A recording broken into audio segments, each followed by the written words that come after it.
আসসালামু আলাইকুম বন্ধুরা, ড্রয়িং বিষয়ক চ্যানেলে আপনাদের সবাইকে স্বাগতম। আমাদের চ্যানেল থেকে ভিডিও দেখে যদি আপনি নতুন কিছু শিখতে পারেন তাহলে সেটা কিন্তু আমাদের সার্থকতা। শেখাবো নতুন একটি দৃশ্য যা আপনি দেখবেন এবং দেখার পর নিজে নিজেই আঁকতে পারবেন। প্রথমে একটি পেন্সিল নিলাম, যে কোনো পেন্সিল, 4B হোক 6B হোক, কোনো সমস্যা নেই। একটি আর্ট পেপারের উপর সোজা এইভাবে একটি দাগ আঁকবেন। এতদূর পর্যন্ত নিয়ে আসলাম এবং এখান থেকে আরেকটা সোজা দাগ এদিক থেকে নিয়ে আসবো আমরা। একই রকম করে সোজা দাগ অপর দিক থেকে। এরপর আমরা ফাঁকা রাখলাম এর মাঝে। এখান থেকে দেখতে পাচ্ছেন এভাবে নিচের দিকে নামাই দিলাম, এখান থেকে আবার এভাবে নিচের দিকে নামাই দিলাম, একটু ভাঁজ করলাম। এখন আমরা এখান থেকে এই দাগটা একেবারে এটার সাথে লাগাই দিব, এই দাগটাও কিন্তু এটার সাথে লাগাই দিব। এমনভাবে আপনাদেরকে শেখাবো যেখান থেকে আপনারা সহজেই শিখতে পারবেন। সহজভাবে আঁকতে আমরা দেখুন এখান থেকে এভাবে সোজা একটি দাগ দিব, এই পাশ থেকেও সোজা একটি দাগ দিব, একটু ভাঁজ করে তবে সোজা দাগ। এরপর এখান থেকে এভাবে নিচের দিকে নিয়ে আসবো, এখান থেকেও নিচের দিকে এভাবে নিয়ে আসবো। দেখুন এখন কি বোঝা যাচ্ছে, এই দুইটা পার, এর মাঝে নদী। আমরা এখান থেকে এই পাড়ের নিচ থেকে ওপর দিকে সোজা একটা দাগ আঁকবো, এখান থেকে এতদূর পর্যন্ত সোজা একটা দাগ আঁকবো। এরপর কি করব, এইটা এইভাবে হালকা গোল করে এটার সাথে লাগাই দিব। এই পাড়ের ওপর আমরা কিন্তু একটা সুন্দর ব্রিজ আঁকবো, এজন্য এইভাবে এখান থেকে গোল করে এই পার পর্যন্ত নিয়ে আসব। নিয়ে আসার পর এখান থেকে দেখুন এই দাগটা আবার ডাবল করে দিব। ডাবল করে দেওয়ার পর এখান থেকে সোজা একটা দাগ উপর দিকে যাবে, এরপর এখান থেকে সোজা একটা দাগ উপর দিকে যাবে। পুরোটাই আবার এটার সাথে এটা মেলাই দিব আমরা। এখন এখান থেকে একটা সোজা দাগ, এখান থেকে আরেকটা সোজা দাগ এভাবে দিব। এভাবে দেখুন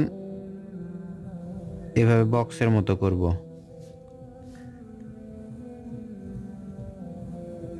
আশা করছি এভাবে আপনারা সহজেই আঁকতে পারবেন। এভাবে আমরা দেখুন সুন্দর একটি ব্রিজ আঁকলাম। ব্রিজ আঁকার পর এই নিচের দিকে যদি আপনি পাথর আঁকেন, এভাবে ইচ্ছা মতো গোল গোল করে পাথর আঁকেন তাহলে কিন্তু দেখতে সুন্দর লাগবে। এটা কঠিন কিছু নয়, ছোট্ট বাচ্চারাও এভাবে আঁকতে পারবে, আপনিও আঁকতে পারবেন। এভাবে দেখুন ইচ্ছা মতো এভাবে গোল গোল করে দিয়ে বা একটু চারকোনার মতো করে দিলেই সুন্দর পাথর হয়ে যায়। এভাবে পাথর দিলে কিন্তু ব্রিজটা দেখতে সুন্দর লাগবে। আপনি চেষ্টা করে দেখবেন, এভাবে আপনি সহজেই আঁকতে পারবেন।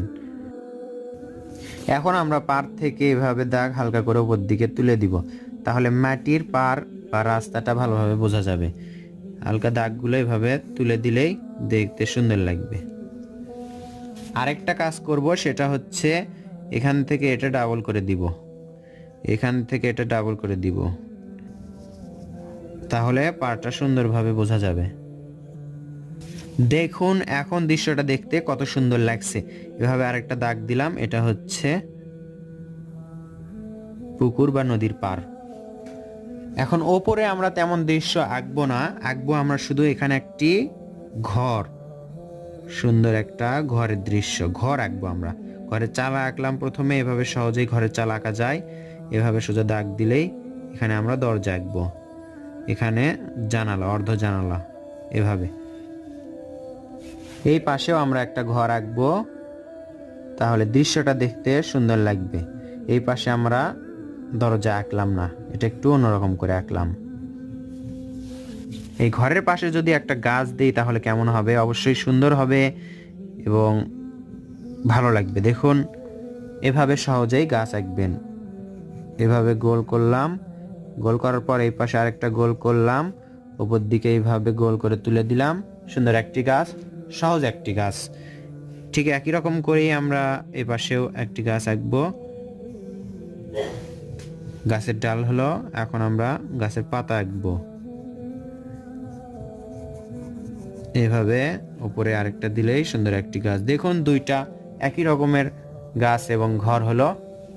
অল্প সময়ের মধ্যে সুন্দর একটি দৃশ্য আঁকলাম। আশা করছি আপনারা এখান থেকে দেখে দেখে আঁকতে পারবেন বা এভাবে ছোট্ট বাচ্চাদেরকে শেখাতে পারবেন। দেখা হবে ইনশাআল্লাহ নতুন ভিডিওতে। ভিডিওটি ভালো লাগলে লাইক করবেন। আসসালামু আলাইকুম।